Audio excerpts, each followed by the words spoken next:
1 बीघा जमीन और कमाई आती है 8 तरफ से। मछली से 1.5 से 2 लाख, बतख से 60 से 80 हजार, सीप से 40 से 70 हजार, पपीते से 50 से 60 हजार, खीरे से 30 से 40 हजार, सब्जियों से 25 से 35 हजार, बटेर के अंडों से करीब 1 लाख और बटेर से 30 से 40 हजार रुपए। कुल कमाई साल में 6 से 7 लाख रुपए। लगातार सब एक साथ। यही है असली बादशाही खेती।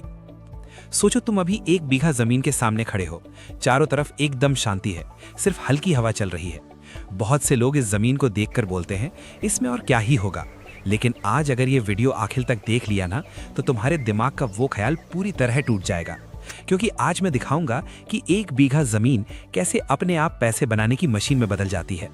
अलग अलग काम नहीं, सब एक साथ, एक के साथ दूसरे का ऐसा जुड़ा हुआ सिस्टम जहां एक का कचरा दूसरे का खाना है और एक का फायदा दूसरे को जिंदा रखता है। इस 1 बीघा जमीन के बीच में रहेगा एक तालाब, बहुत बड़ा नहीं, बहुत छोटा भी नहीं, ऐसे साइज का कि चारों तरफ घूमा जा सके, काम किया जा सके। सबसे पहले इस तालाब में शुरू होगा मछली पालन।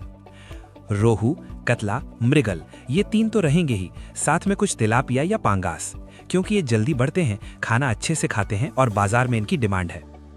तालाब में पानी भरने के बाद नियम से चूना डाला जाएगा, फिर जैविक खाद, ऑर्गेनिक खाद। किसी केमिकल से शुरुआत नहीं होगी, क्योंकि ये तालाब सिर्फ मछली के लिए नहीं है, ये तालाब पूरे सिस्टम का दिल है।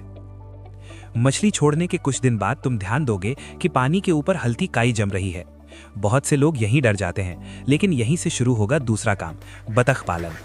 तालाब के एक किनारे पर बांस और टिन से बतख का एक छोटा सा घर बनाया जाएगा। दिन में बतख तालाब में उतरेंगी, रात को घर में जाएंगी। बतख तालाब में उतरकर क्या करेंगी? वो पानी के अंदर के कीड़े और फालतू घास फूस खाएंगी। बतख की बीट सीधे तालाब में गिरेगी। ये बीट ही मछलियों के लिए नेचुरल खाना है। इससे अलग से मछली के खाने का खर्चा कम हो जाएगा। अब ध्यान दो, मछली और बतख एक साथ चलने लगे, लेकिन बात यहीं खत्म नहीं होती। तालाब के नीचे धीरे धीरे न्यूट्रिशन से भरपूर चीजें जमने लगेंगी।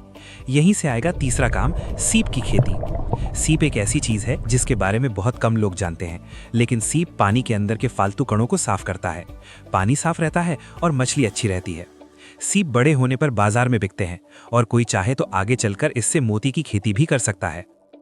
अब तुम सोच रहे होगे कि तालाब में इतना कुछ होगा तो चारों तरफ क्या होगा? यहीं पर आता है सबसे सुंदर हिस्सा। तालाब के चारों तरफ मेड़ पर पपीते के पेड़ लगाए जाएंगे।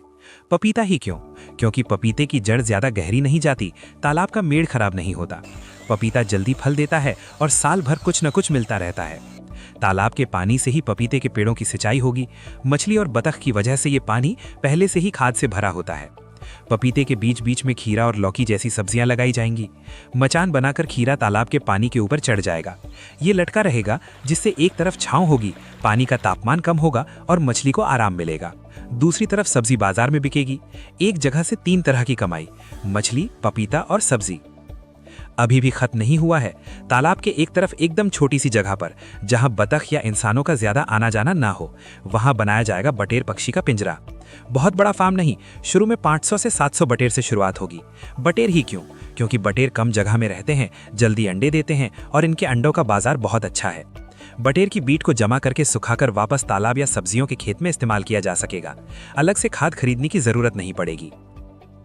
अब थोड़ा रुको, दिमाग में हिसाब लगाओ। मछली है, बतख है, सीप है, पपीता है, सब्जी है, लेकिन सबसे बड़ी बात क्या है पता है? इनमें से कोई भी अकेला नहीं है, सब एक दूसरे की मदद कर रहे हैं। अगर मछली न होती तो बतख की बीट बर्बाद होती, बतख न होती तो तालाब गंदा होता, सीप न होता तो पानी खराब होता, पपीता और सब्जी न होती तो तालाब का पानी बर्बाद होता, बटेर न होता तो उसकी बीट फेंकनी पड़ती। इस 1 बीघा जमीन को सुबह देखोगे तो लगेगा कि कोई मछली को खाना दे रहा है, कोई बतख उतार रहा है, तो कोई खीरा तोड़ रहा है, तो शाम को कोई बटेर के अंडे जमा कर रहा है। हफ्ते में 1 दिन बाजार जा रहे हैं, महीने के आखिर में हाथ में पैसा आ रहा है। एक जगह से नहीं, 8 जगह से।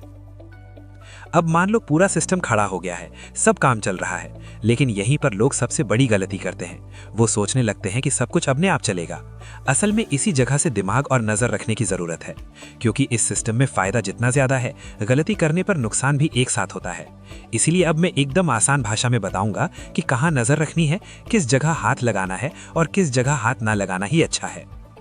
सबसे पहले मछली की बात करते हैं। तालाब में मछली छोड़ने के बाद रोज बहुत ज्यादा खाना नहीं देना है, क्योंकि बतख और बटेर की वजह से तालाब में अपने आप नेचुरल खाना बन रहा है। ज्यादा खाना दोगे तो पानी खराब हो जाएगा। हफ्ते में एक दिन तालाब का पानी देखना, अगर रंग बहुत गहरा हरा हो जाए तो समझ लेना कि खाना कम करना है। महीने में एक बार जाल खींचकर मछली के वजन का अंदाजा लगाना, छोटी मछली को अलग कर देना ताकि बड़ी मछली उनका खाना न खा जाए। अब बतख की तरफ देखो। बतख की सबसे बड़ी समस्या है बीमारी, लेकिन क्योंकि वो खुले तालाब में रहती हैं तो बीमारी कम होती है। बस रात को घर में घुसाने से पहले ध्यान देना कि कोई बतख अलग थलग तो नहीं बैठी है। ऐसा दिखे तो तुरंत उसे अलग कर देना। बतख के खाने में अलग से ज्यादा खर्चा नहीं लगेगा, क्योंकि दिन का बड़ा समय वो तालाब में ही खा लेती हैं। महीने में एक बार घर साफ कर दो, बस काफी है। सीप की खेती का सबसे आसान नियम है सब्र। सीप आज लगाओगे तो कल फल की उम्मीद नहीं कर सकते, लेकिन इसका काम बहुत जरूरी है। सीप तालाब का पानी साफ रख रहा है या नहीं, ये आसानी से समझा जा सकता है। पानी से बदबू आए तो समझ लेना सीप कम है, तब थोड़े और बढ़ाने पड़ेंगे। सीप साल में 1 या 2 बार ही निकाले जाएंगे। निकालते ही सब बेच न देकर कुछ रख लेने से अगले साल का खर्चा कम हो जाता है। अब आते हैं पपीते और सब्जी पर। पपीते के पेड़ में ज्यादा खाद देने की जरूरत नहीं है। तालाब के पानी से नियम से सिंचाई करना ही काफी है। बस एक बात का ध्यान रखना है कि बरसात के समय तालाब का मेड़ तो नहीं टूट रहा है, क्योंकि मेड़ खराब हुआ तो पपीते के पेड़ गिर जाएंगे। खीरा और लौकी सही समय पर तोड़ने होंगे। ज्यादा बड़े हो गए तो दाम कम हो जाता है। हफ्ते में 2-3 बार बाजार भेजोगे तो लगातार पैसा आता रहेगा। अब बटेर का हिस्सा बहुत जरूरी है। बटेर एक ऐसा पक्षी है जिसे ज्यादा परेशान किया जाए तो वो अंडे देना कम कर देता है, इसलिए पिंजरा ऐसी जगह होगा जहां ज्यादा शोर ना हो। रोशनी ठीक रखनी होगी। दिन में 14 से 16 घंटे रोशनी मिलेगी तो अंडे अच्छे देंगे। बटेर की बीट सीधे नहीं फेंकनी है, धूप में सुखाकर फिर सब्जी के खेत या तालाब में इस्तेमाल करना है। इससे बदबू भी नहीं होगी और बीमारी भी नहीं फैलेगी। अब आते हैं सबसे जरूरी हिस्से पर, पैसा। इस सिस्टम में पैसा एक दिन में नहीं आता, लेकिन फिर रुकता भी नहीं है। पहले 3 महीने खर्चा ज्यादा लगेगा। मछली के बच्चे, बतख, बटेर, पिंजरा, घर सब मिलाकर थोड़ा दबाव लगेगा, लेकिन चौथे महीने से बटेर के अंडे बिकना शुरू हो जाएंगे। 5-6 महीने में खीरा और सब्जी पूरा खर्चा निकाल देंगे। 8-9 महीने में मछली बेचकर एक बड़ी रकम आएगी। बतख त्योहारों के समय बिकेगी। पपीता साल भर चलेगा। सबसे बड़ा फायदा क्या है पता है? अगर एक तरफ कोई दिक्कत आई तो दूसरी तरफ आपको बचा लेगी। मान लो मछली का दाम कम है, तब बटेर के अंडे और सब्जी हैं। खीरा खराब हो गया तब मछली है। एक के ऊपर निर्भर ना रहकर 5 चीजों पर टिके रहने का मतलब ही है कि डर कम है। अब कुछ गलतियां बताता हूं जो पूरे सिस्टम को बर्बाद कर सकती हैं। पहला, बहुत ज्यादा लालच, यानी अचानक बहुत ज्यादा मछली या बहुत ज्यादा बतख डाल देना। दूसरा, बाहर वालों की बात सुनकर अचानक केमिकल का इस्तेमाल करना। तीसरा, खुद न देखकर सब कुछ कर्मचारियों के भरोसे छोड़ देना। ये 3 गलतियां की तो नुकसान पक्का है। अगर धीरे धीरे चलाओगे तो 1 बीघा जमीन से महीने में लगातार कमाई आएगी। अमीर बनने की कहानी नहीं है, लेकिन घर चलाने की टेंशन नहीं रहेगी। और सबसे बड़ी बात, ये जमीन तुम्हें नौकरी दे रही है, तुम जमीन के पीछे नहीं भाग रहे हो। 1 बीघा जमीन, 8 तरह के खेती के बिजनेस, साल में 6 से 7 लाख रुपए की कमाई। एक तरफ से नहीं, हर तरफ से। यही है स्मार्ट खेती, यही है असली फायदा। सबुज गार्डन।